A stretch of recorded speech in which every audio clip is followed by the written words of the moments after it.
Before we get into the video, could everyone please subscribe to my channel? Thank you so much.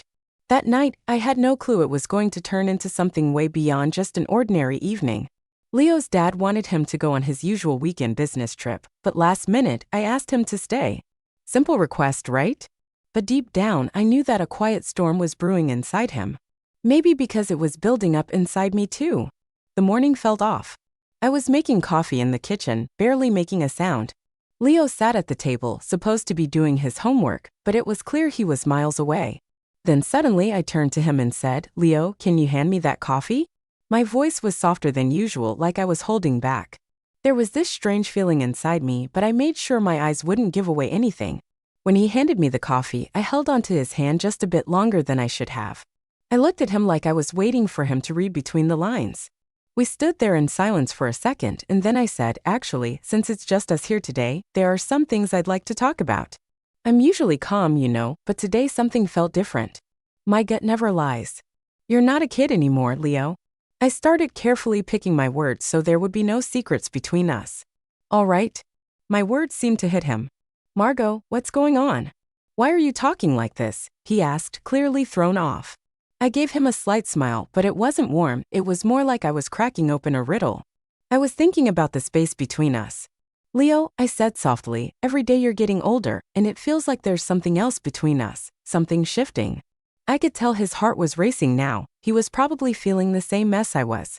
"Margot, maybe you're just imagining things," he said, trying to laugh it off, but his smile was weak.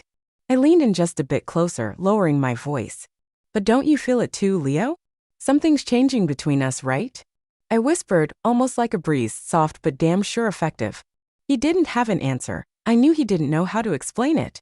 Things between us were starting to blur. "This is impossible, Margot," he finally said, breaking the silence. "You're my dad's wife."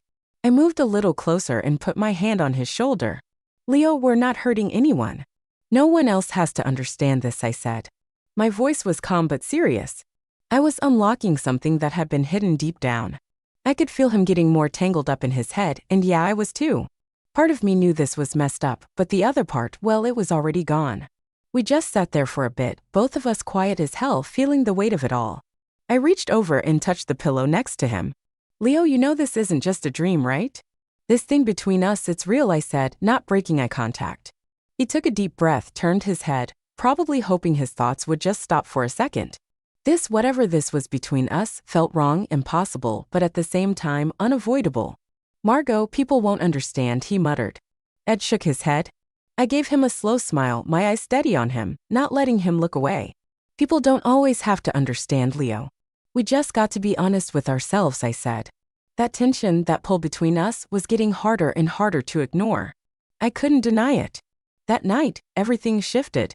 The walls I'd put up were gone. Things would never be the same. It was dark and rainy that night. Each raindrop hitting the house felt like it echoed the conflict inside me. I'd lit the fireplace and pretended to read a book, but I could feel his eyes on me every now and then. With each step he took, my heart wanted to pull away, but damn it if I wasn't just as drawn to him. "Stay here till the storm eases up," I said, my voice calm but almost daring him. He sat in the chair by the fire, and the silence took over. We kept looking away, but we both knew there was something hanging there, thick in the air between us. "Leo, do you know how much you love this house?" I asked suddenly, my eyes glowing with old memories. He looked away, but I caught the smile he was trying to hide. "Of course, Margot. I grew up here. All my childhood's in these walls," he said. I kept talking, thoughtful. "I remember you sliding down those stairs every morning. Your dad would be having breakfast, and you just talk and talk, then run up to your room. None of us wanted things to change, right?" He nodded, but he couldn't hide from my eyes. For a second, it felt like we'd gone back in time, reliving all those memories in this house. The more we talked, the more those buried feelings surfaced, bit by bit. "Sometimes I think we should have some kind of boundary between us, Leo," I said. "But then the thought of not seeing you again, that scares me." That hit him, I could tell. He looked at me, lost for words.